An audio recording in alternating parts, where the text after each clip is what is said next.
on a slave ship. And for a number of years then, he worked for a company that actually worked in the slave industry. And on one of those ships one night, they ran into a big storm, maybe something like we had last night, and they thought everything was going to be lost. They feared that the ship would be lost in that storm. And it was in that storm that he revisited the faith of his mother. And he recommitted his life back into the hands of God. Out of fear, maybe so. But he followed up on that. So he started reading his Bible. Then he got promoted in the company. He became a captain of one of those slave ships. And guess what he wanted to do as captain? He wanted to share his faith like a pastor would on that slave ship. And so not only with the crew members, but also with the cargo, the slaves. And so that was his platform for sharing his faith that he found anew in the middle of that storm. Well, his displeasure with the slave industry increased. As he read his Bible, he couldn't justify what he was doing. So he didn't quit the company, but he quit captaining the ships. And he took an office job. And he started a Bible study in his home, in fact. And he'd go to work during the day, working in the slave industry. And in the evenings, he would have Bible studies in his home. And again, he was impressed by the inconsistencies of his life and the message that he was reading in the Bible. So he quit his job again. This time he quit the slave industry altogether. And he became a pastor of a church. And as pastor, they started a Thursday night prayer meeting. And one of the things that he did for those Thursday night prayer meetings, he started writing the words to songs of familiar hymns that the people already knew. And so every week they would have a new song that John Newton wrote, put the words to a tune that they already knew. And he wrote 270 such hymns. 4 of them are in the book that is in our pews today. One of them that you would recognize, there's A Fountain Filled with Blood by John Newton. The song that we just had sung to us, Amazing Grace, by John Newton. The story of a man who didn't care about anybody but himself turned into a man who cared deeply about the people around him. Today we're doing the first installment on a new series. I've confessed to you last week I have no idea how long we're going to go, but we're going to be looking at the book of Luke, and we're going to be doing this. We're going to look at the great physician through the eyes of a physician, because the author of this book, Luke, was a physician. In fact, he was a man of high social standing, and he had friends in high places. And one of those friends in high places was his friend Theophilus, who he names at the beginning of this book. And the reason he wrote the book is because he wanted his friend Theophilus to know the God that he had only heard about. And so that's why we have the longest gospel in the New Testament. It was a letter, a personal letter, written to a friend. And though he was a man of high social standing and had this friend in high places and others, he had a real heart for the little people, the least, the last, the left out, the lost. And today we're going to look at one of those stories about a little man. It's a story about, it's a little story, only 10 verses long, and everybody in this room already knows the name, Zacchaeus. We sang about him when we were little kids in Vacation Bible School, didn't we? And it's only because of Luke, this man of high social standing, but with a heart for the little ones, that we know his name.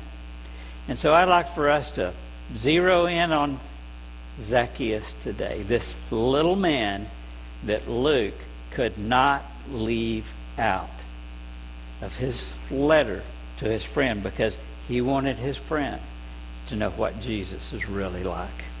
And so let's look at that story together. You'll find it there in Luke chapter 19. We'll also put it up here on the pantalla, the screen. And we'll read this together. Are you okay reading out loud? Will that work for y'all?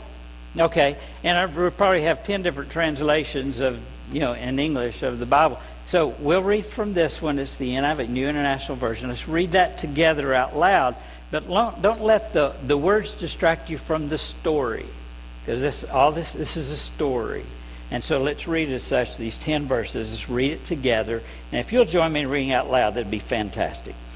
Jesus entered Jericho and was passing through. A man was there by the name of Zacchaeus. He was a chief tax collector and was wealthy. He wanted to see who Jesus was. But being a short man, he could not because of the crowd. So he ran ahead and climbed a sycamore fig tree to see him, since Jesus was coming that way. When Jesus reached the spot, he looked up and said to him, Zacchaeus, come down immediately. I must stay at your house today. So he came down at once and welcomed him gladly. And all the people saw this and began to mutter, he has gone to be the guest of a sinner. But Zacchaeus stood up. There's a gap there. I'm sorry, you're reading along with me. But we don't know what the conversation was. We don't know what was said. We don't know how long Jesus was there. But then, pick up in verse 8. But Zacchaeus stood up. And he said to the Lord, look, Lord, here and now, I give half of my possessions to the poor.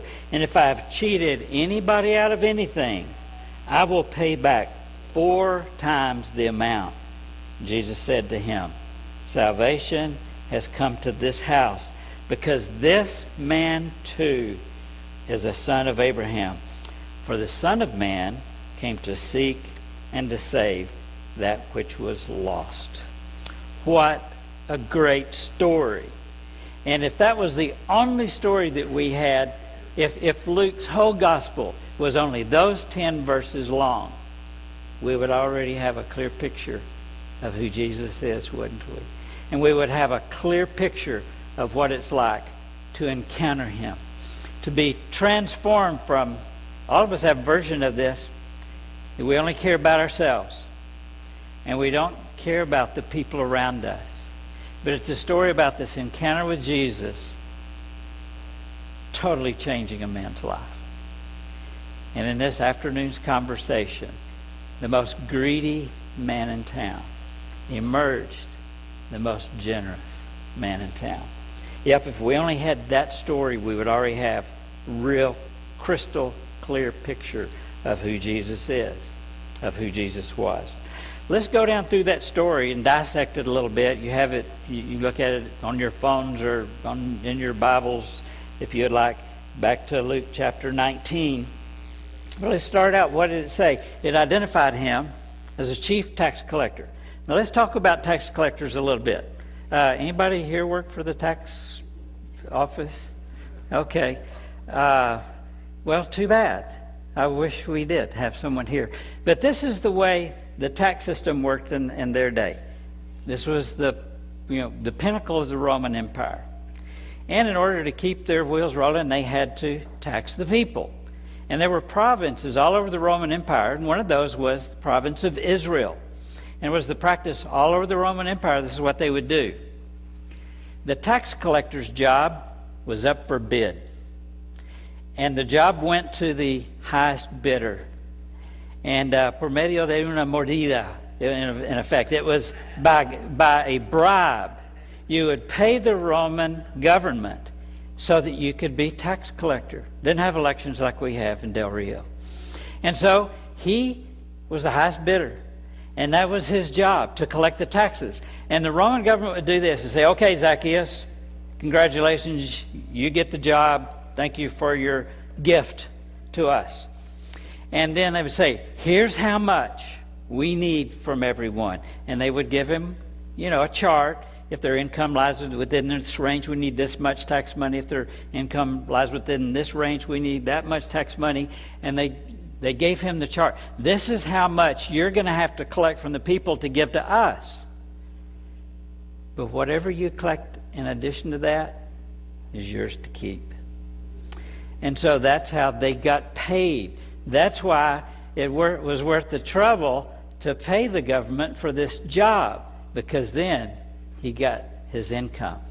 And so Zacchaeus got his job by that means. And here's what would have happened to him in the community, in the Jewish community of which he was a part. First of all, his family would have disowned him. No longer my son. They would have kicked him out. They would have shunned him.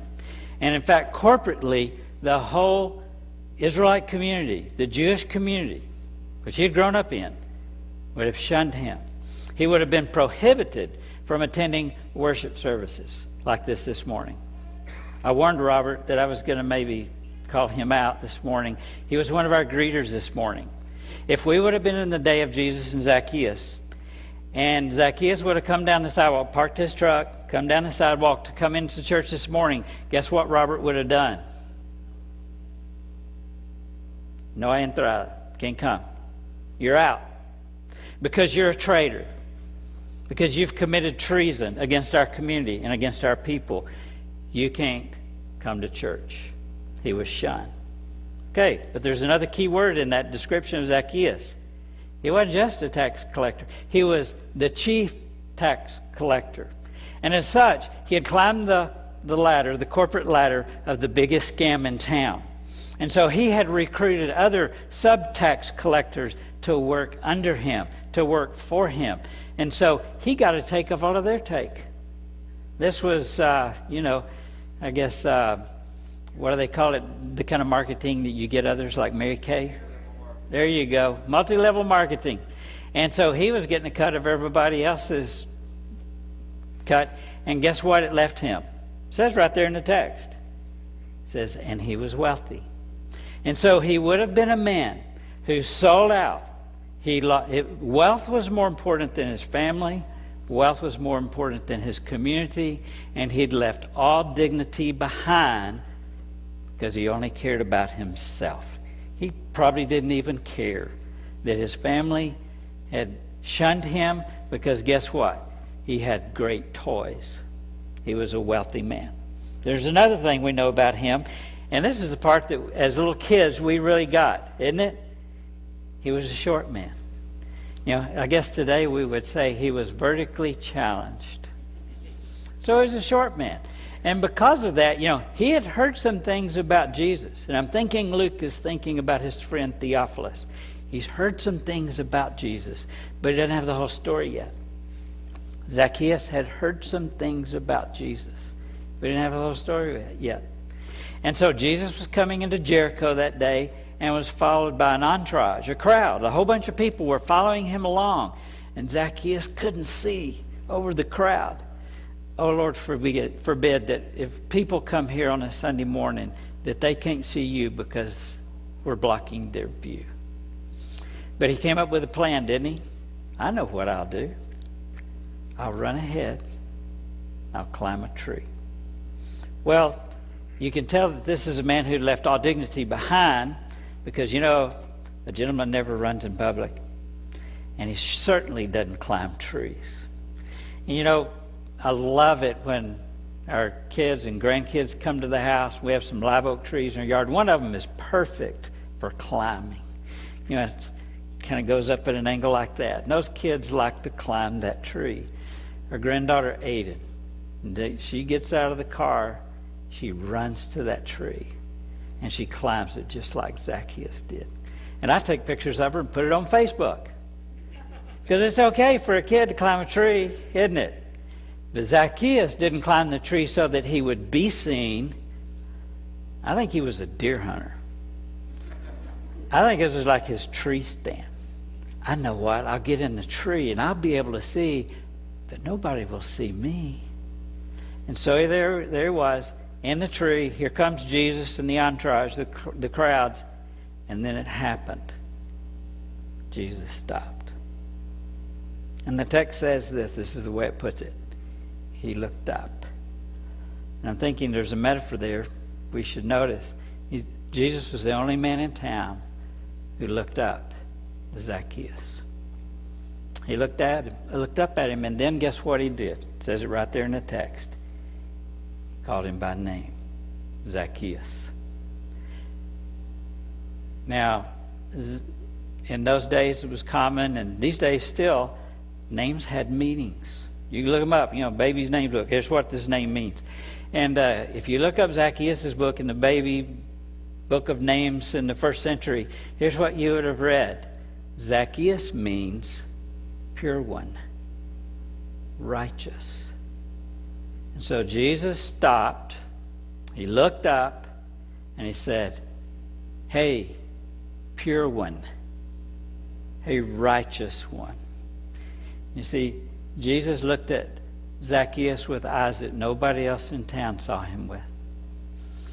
And the way we see somebody determines the way we treat them, doesn't it? Sometimes even the last few weeks meeting you guys here, I'll see one of you and I think, Chairman of Deacons. I better acknowledge him and treat him as such, the person of high standing that he is. And so I do. I treat folks who I meet who are in leadership positions, and in light of that, I treat them a certain way. But here was Jesus treating Zacchaeus in a way that nobody else in town treated him. They'd all shunned him. And it's really the right verb, isn't it? But Jesus treated him. Jesus could have picked anybody in town. He could have picked the mayor, the alcalde. He could have picked, the priest. He could have picked, the police chief. He knew all of these people. He could have picked any of these people of high social standing, and then guess what points he would have gotten? Oh, he's cool. Look, he's being seen with the cool people. And could have gone to their house or had a grand dinner, but he picked the scoundrel, the one who hadn't lived up to his name in years. And so Jesus didn't just call him out and call him down, embarrass him in front of all those people. He went to his most intimate place, to his home. I want to go to your house. He went to his comfortable territory. And we don't know how long he stayed. We don't know what he said. Zero.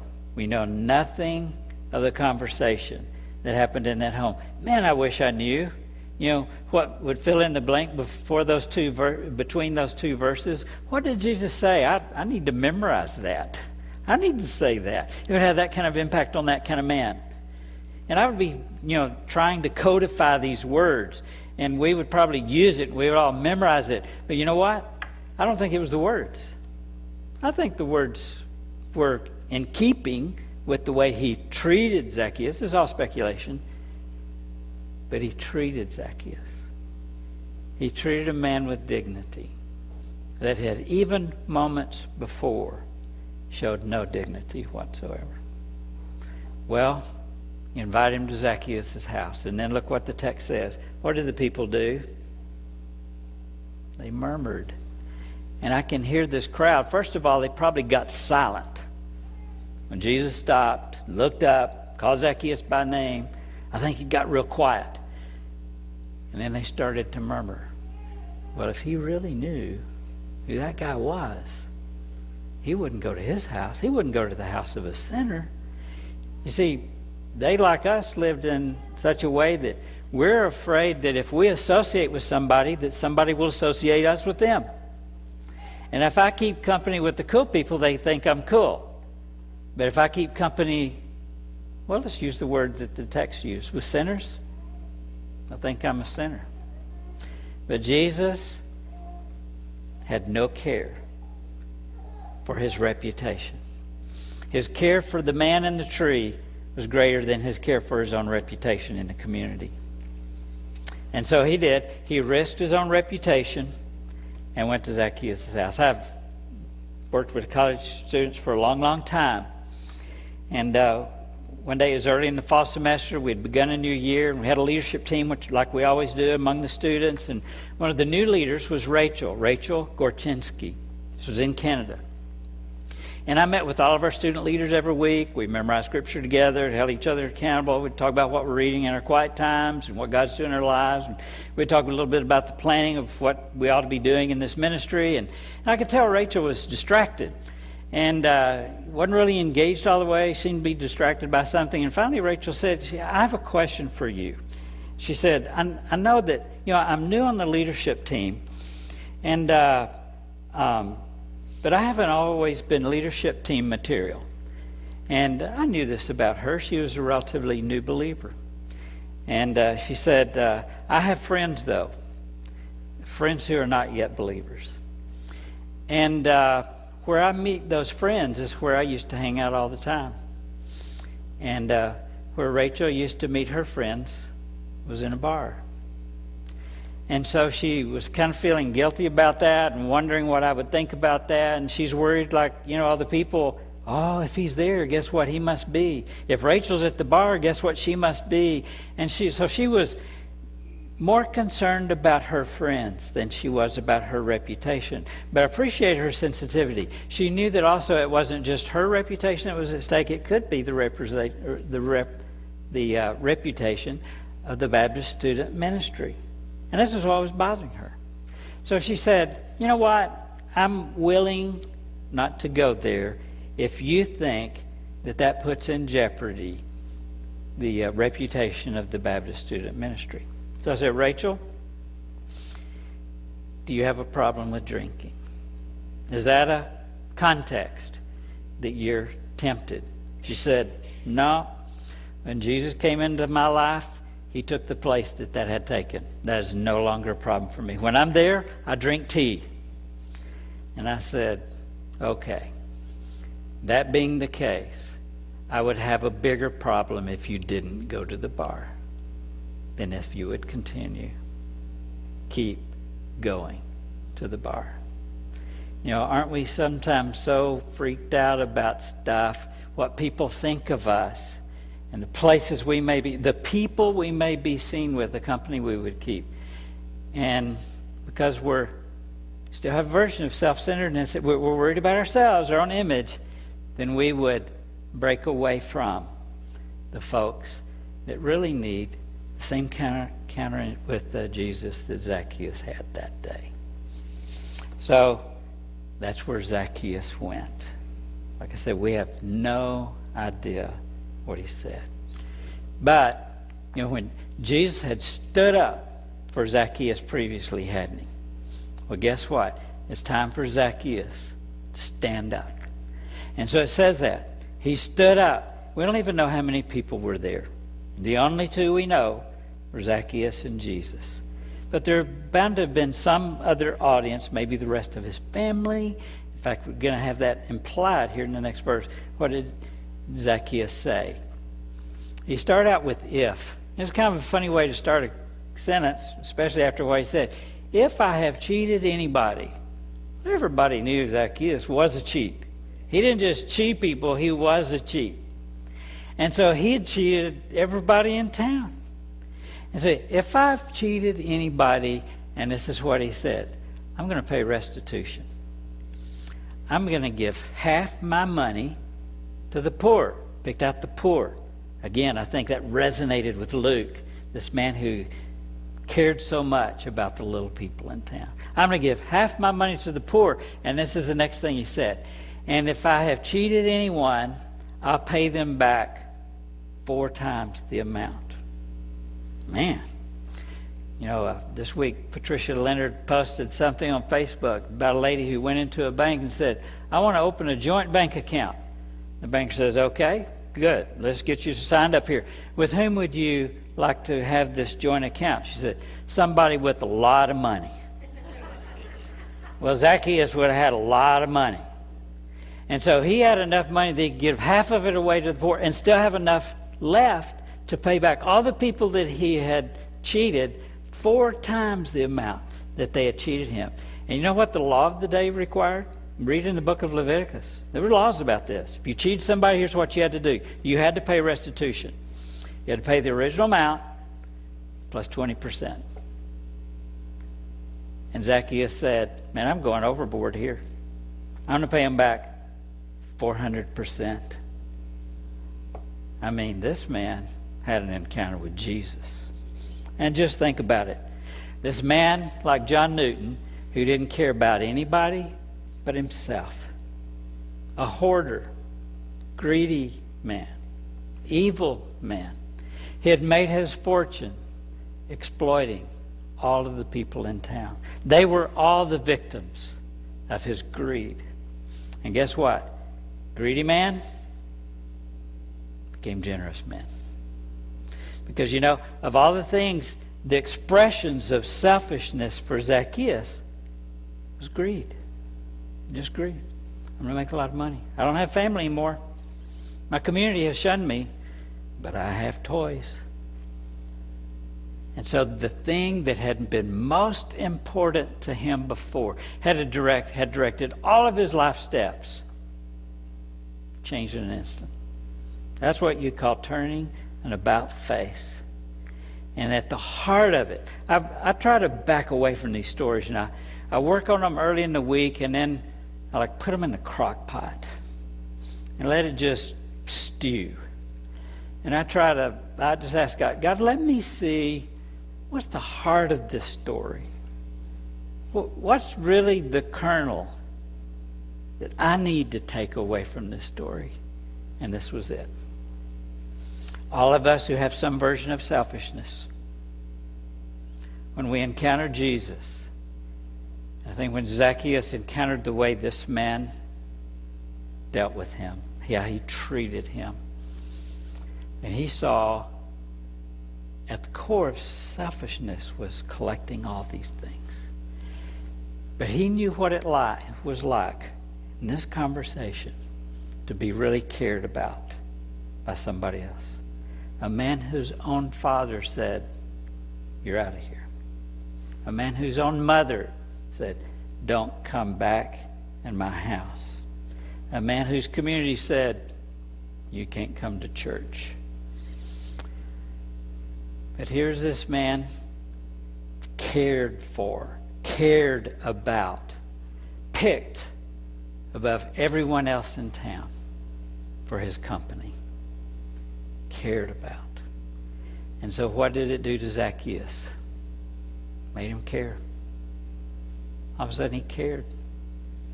First people he thought of, poor people. I can imagine 2 hours earlier, poor people were the last people on Zacchaeus' mind. After this encounter with Jesus, who did he care about? The poor people. He cared. And how often, when I'm reading this incredible book, I feel cared for. Last night, a friend of mine, some of you may know him, Hermano Israel Rodriguez. He's the pastor of Primera Iglesia Bautista in Piedras Negras. He posted this. They're just his own words. He said, every night before we go to bed, let's be conscious of a God who cares about us. And let's receive from him that hug before we go to bed. Un abrazo. Let's receive that from him before we go. Cared about. Cared about. I think it was being cared about that made this huge turnaround in Zacchaeus' life. Cared about deeply by Jesus. And he became a man who cared. John Newton was a man who didn't give a flip about anybody but himself. That's called narcissism. And I kind of looked that up this week. I don't know much about this kind of stuff, but I looked it up. What is narcissism? And it's selfishness. It's when you only think about yourself. As kids, the world is very small to us. And I remember this from my education psychology classes. As a kid grows up, if everything is in place in his life, nurturing family and parents and safety and provision, then that circle of the world he lives in gets bigger and bigger. And so he goes from just caring about himself and playing by himself to then playing alongside others peacefully instead of fighting for the toys. And then they keep on growing. Then they can play with each other. They can share. And then they begin to care about one another. How many of us have seen an older sibling mother a younger sibling? They begin to care about it. So the circle's getting bigger. From selfish, self-centeredness, narcissism, to outward focus and being able to care around the people around us. But what happens to a child who doesn't have the nurture of a mother?